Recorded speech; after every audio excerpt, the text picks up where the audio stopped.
सावधान, आपके आसपास कोई है, आपके निजी जीवन में झांक रहा है। आप क्या सोचते हैं, क्या पसंद करते हैं, क्या नापसंद करते हैं, आपकी क्या विचारधारा है, आपके आसपास रहने वाला कोई बखूबी जानता है। ध्यान रहे, यह आपके परिवार का कोई व्यक्ति नहीं है और ना ही आपका कोई पड़ोसी है। आप जानना चाहेंगे ये कौन है? जी हां, यह और कोई नहीं, ये गूगल है। स्वागत है आपका स्वाभिमान टीवी के प्रोग्राम तर्क संगत में। गूगल जानता है आप क्या सोच रहे हैं। आज हम बात करते हैं कैसे गूगल निजी जीवन में झांक रहा है, हम क्या सोचते हैं, क्या खाते हैं, हमारी क्या विचारधारा है। इस सब का पता यदि किसी को चल जाए तो हमको बड़ा अटपटा लगेगा। जी हां, बिल्कुल सही, आपकी हर हरकत पर गूगल की निगाहें हैं। आप कौन कौन सी लोकेशंस पे जाते हैं, यह सब गूगल को मालूम है। 4 सितंबर 1990 कैलिफोर्निया यूएसए से शुरू इस कंपनी ने मात्र 32 सालों में आपके सीक्रेट तरीके से आपकी सोच में कैमरा लगा दिया। जो आप सोच रहे हैं गूगल को मालूम है, उसको पता है हमारी पसंद क्या है और हमारी नापसंद क्या है, उसको सब कुछ मालूम। हमारे खाने से लेकर पहनने तक का सब डेटा इसके पास में है। फोन के साथ आपके रिश्ते क्या हैं, जरा एक नजर डालते हैं। यदि आप सुबह उठते हैं और उठते ही फोन उठाते हैं और उठाकर सीधे वॉशरूम में जाते हैं तो समझ लीजिए आप खतरे में हैं। रात को सोते समय यदि स्क्रीन टाइम के बाद आप सोते हैं तो भी आप खतरे से बाहर नहीं हैं। और बार बार फोन देखने की आदत है तो समझ लीजिए कि आप एडिक्ट हो चुके हैं। एक स्क्रीन लॉक ऐप के अकॉर्डिंग एक व्यक्ति एक दिन में 110 बारी से लगभग 800 बारी तक पहुंच जाता है फोन को लॉक और अनलॉक करने में। यदि आपका अचानक फोन आपसे छीन लिया जाए तो आप बेचैन हो उठेंगे, आपका मन नहीं लगेगा। आपके इसी एडिक्शन का फायदा अमेरिका में बैठी गूगल और फेसबुक जैसी कंपनी उठा रही हैं। आपका सारा का सारा डेटा इन कंपनी के पास में है। 2004 फरवरी में फेसबुक की स्टार्टिंग हुई थी और लगभग 2006 में हिंदुस्तान में अपने पैर पसार लिए और देखते ही देखते हमारी निजी जिंदगी पूरी दुनिया के सामने ओपन हो गई। हम कितने भी प्रोफाइल लॉक लगाकर ये सोच लें कि हमें जो जानते हैं शायद वही हमें देख पाएंगे, लेकिन ऐसा नहीं है।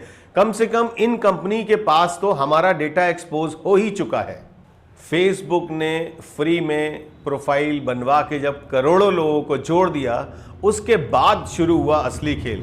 अब उसी कम्युनिटी के लोगों के सामने जब हम प्रमोशन करते हैं तो हमको अच्छी रकम अदा करनी पड़ती है। आपको मालूम है 2018-2019 में फेसबुक ने 2254 यानी 2254 करोड़ रुपीस का रेवेन्यू कलेक्ट किया था, जो कि 2020 और 21 के फाइनेंशियल ईयर में 9000 करोड़ को भी पार कर गया, लगभग $1 बिलियन।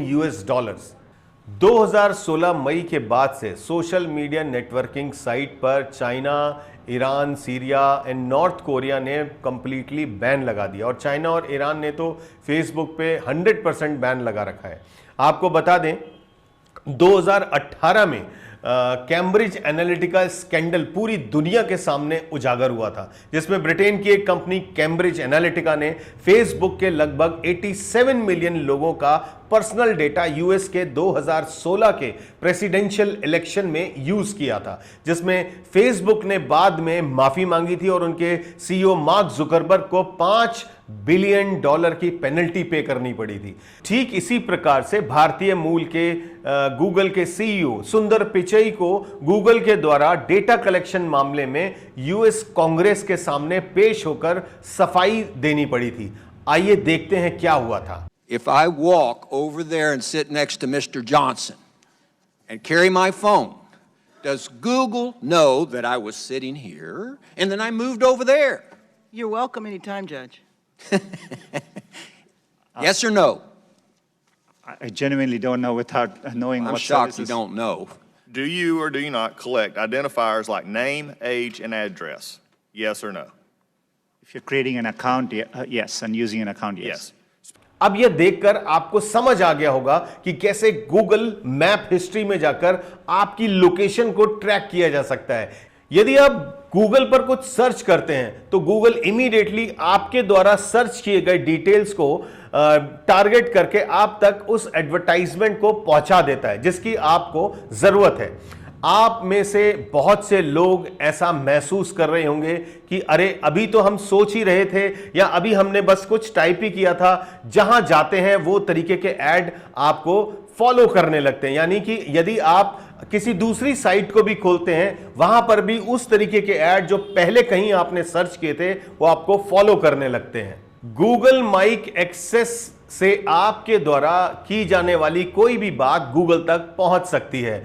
अब यह सब कैसे होता है? याद रखिए, जब भी कभी हम नया मोबाइल फोन खरीदने जाते हैं तो तमाम तरीके के एक्सेस पे हम यस यस कर देते हैं। यानी नया मोबाइल फोन खरीदते वक्त हमें ध्यान रखना पड़ेगा कि हमें जल्दी से हर चीज को यस नहीं करना है, और ठीक उसी समय पर गूगल आपसे परमिशन मांग रहा होता है और हम बगैर सोचे समझे यस कर देते हैं। हिंदुस्तान में जितने भी फेसबुक यूजर हैं, गूगल यूजर हैं, एंड्रॉइड फोन यूजर हैं, इन सब का डेटा गूगल के पास में है। याद रखिए, इस डेटा का मिसयूज भी हो सकता है। आपकी सोच, आपकी लाइकिंग, आपकी डिसलाइकिंग का कल को कोई भी पॉलिटिकल मिसयूज भी कर सकता है, जैसा पहले कैम्ब्रिज एनालिटिका ने किया था।